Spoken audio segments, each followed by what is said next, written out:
G'day Cephalon Collective and welcome to the week in Warframe news for the week ending 20th of October 2019. I'm Cephalon Greg.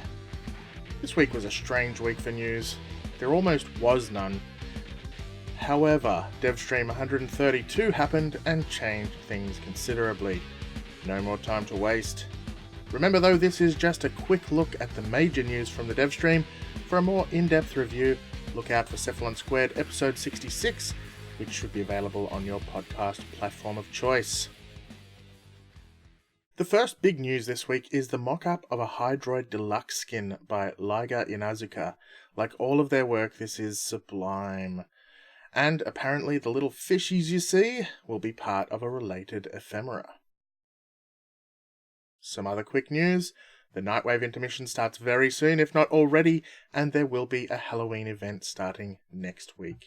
Should be a bit of silly fun at the very least.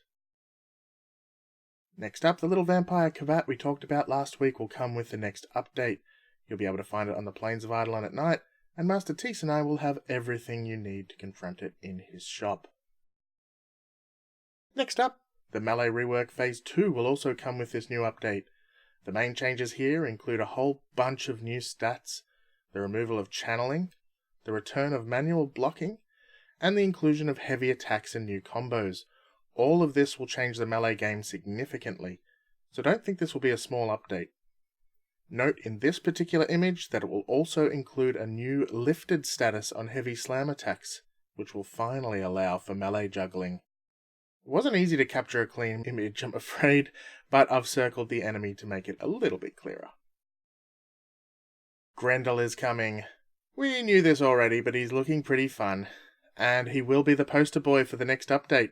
His fourth ability is being renamed from Meatball to Pulverize, and it sounds like he might be a little tricky to get, requiring players to track down keys from arbitrations. But the biggest thing coming with update 26? Coover Liches. Yes, you heard me right. Coover Liches. We expected these to come with Empyrean, but consider yourself lucky, as they're coming real soon. And the changes for Coover Liches? Not much on top of what we discussed last Devstream, but there is a plan to allow for mastery to be gained at least one time for the Coover weapon variants, but not for each variant of the same Coover weapon, which is really important. These weapons will also be getting their own random perk to make them even better, so they'll definitely be worth seeking out. I'm in love with the idea. Capturing the Liches, though, won't be so straightforward. Being Liches, they are essentially immortal, so players will need to capture them or kill them using special mods on their Parazon, a new forthcoming weapon and hacking tool which was previously referred to as the Data Blade. These mods, which are currently being called Immortal Mods, will need to be tested on the Lich and their followers to determine exactly which mods, and potentially in which order, they'll need to be used. I have a feeling this is going to be a lot of fun.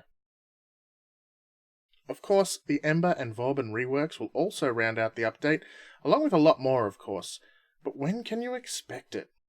The good news is that Update 26 is expected to be released next week on PC, under the title The Old Blood, so look forward to it. Not to be outdone, the Empyrean update also got some news in this dev stream. The art team is working on some skin variants for the Railjack, so there should be different options for players to use. Whether we'll need to find them all and build them as per the current Orbital Skins, we're yet to find out, but colour us very interested. With the Old Blood and Empyrean definitely coming this year, and the new war still a possibility, the end of 2019 is looking to be stacked, so get excited, Tenno. There was a lot more on show in this week's dev stream, so if you want to watch it for yourself, there's a link in the description below this video.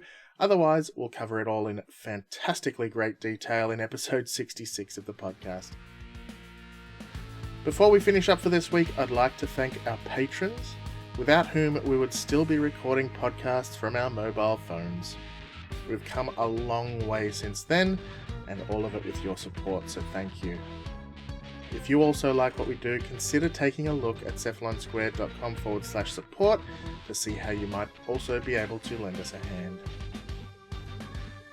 And that wraps things up for this week. It looks like next week might also be another big one. So thanks for watching, and we'll see you next week for another week in Warframe.